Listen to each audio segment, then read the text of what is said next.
Let me tell you about the time that one of my stories got licensed to be turned into a film, and then nothing happened. So I did a 6-month-long investigation in 2023 into these two men living out of Phoenix, Arizona, who apparently had stolen $23 million worth of YouTube royalties from top Latin stars like Daddy Yankee, Anuel, Julio Iglesias, Prince Royce, and more. So basically, these two guys in Phoenix created a record label that doesn't have a lot of real clients. They use that company as a veil of legitimacy to claim a bunch of songs on YouTube that hadn't been properly claimed. This actually happens way more often than you think. If you are an artist and you're listening to this right now, I would suggest just asking your team, like, are they sure the metadata on YouTube is correct? It gets put in wrong a lot, including for big stars. And basically, so these guys founded by all intents and purposes, seems to be a fake record label, starts claiming allegiance to all of these different artists and all these big songs in Latin music. But they spent a lot of time on social media flexing their newfound wealth. So they went from being,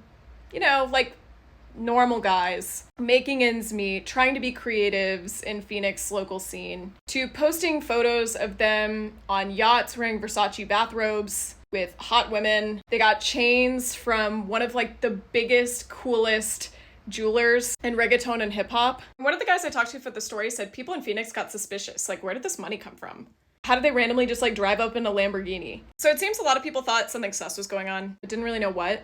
Anyway, so the IRS started to look into them, and they ultimately ended up accusing the guys of wire fraud, money laundering, that sort of thing. Still to this day, a few years later, that is by far the hardest and best story I've ever done. And unfortunately, it is such a good story with so many great details. I'm only scratching the surface, but I know I need to be patient for the next time that one of those stories comes to me. And if you think a cover story is hard, investigations are way harder. But so I had a few people reach out to me or to Billboard itself to try to license the film. I know someone did go through with getting a license for it, and unfortunately they said, there was all this interest from these big names and then nothing happened. And unfortunately, that is actually what 99.99% of these IP licensing cases end up being. It's not easy to make a film. But anyways, I still hold out hope that someday an amazing screenwriter or director or whatever will come along and find this story, because it's a movie I would want to see. So if you want to read that story, just look up my name and $23 million YouTube royalty fraud.